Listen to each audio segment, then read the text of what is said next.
Здравейте! Много се радвам отново да ви видя днес. Темичката, по която съм направила клипчето, ми е подадена на маса мои приятели, които ми споделят следното. Какво да правя, когато партньорката ми е много неблагодарна, постоянно мрънка, постоянно се оплаква? Това какво да направиш ти е да промениш това, което е привлякло тази жена към тебе. А ти имаш мрънкаща, конфликтна, недоволна жена, защото вътре в твоята глава има някакъв конфликт. До някаква степен не си приел себе си, до някаква степен не си намерил точното място, за да се чувстваш оценен и щастлив. И по тази причина, борейки се сам със себе си, ти привличаш себеподобно същество. Най-вероятно това е партньорката ти в живота.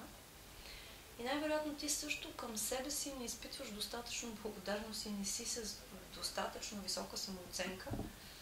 И по този начин тя продължава да ти доказва, че ти си прав за това, което мислиш за себе си. Тъй, че за да накараме благодарност да извира от партньора пред нас, ние първо трябва да бъдем благодарни за това какво сме ние.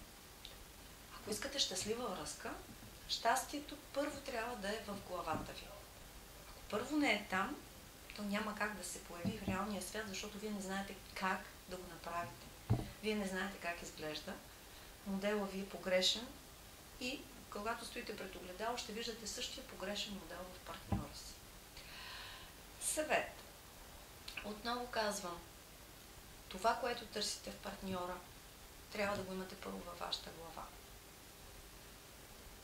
Правете нещата, които ви харесват. Общувайте с хора, които ви харесват. Не се сравнявайте с никой. Не угаждайте на хората. Не се подмазвайте. Тази дума не я харесвам, но понякога стига до подмазване. Научете се да поставяте границите и да казвате не. Продавайте се не за жълти стотинки. Когато правите нещо, изисквайте реципрочност от отсрещния човек.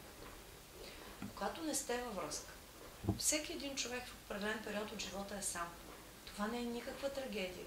Използвайте момента, когато не сте във връзка и правете други неща. Бъдете интересен на себе си. Правейки това, което ви прави щастлив, намирате също подобен човек, който прави нещо, което не го прави щастлив. И две прекрасно усмихнати души, които правят нещата, които харесват, с една много добра комбинация. Поставяйте себе си на първо място, развивайте се и никога не се оставяйте друг да ви казва какво мислите вие и какво да правите. Неблагодарните партньори се пораждат от неблагодарност към самите нас. Изчистете програмата в главата, конфликта, който е там и направете нещата прекрасни и красиви във вашата глава. Щастието е проекция отвътре навън. Направете себе си щастливи, за да направите някой друг. Ако вашата столна на щастие не е пълна, няма как да налееме в чашката на другия. Много ви благодаря. Описанието на моя канал е под клипчето. Телефоните за контакти също са там. Когато желаете, ще ми бъде приятно да се свържете с мен и да си поговорим. Хубав ден! Чао, чао!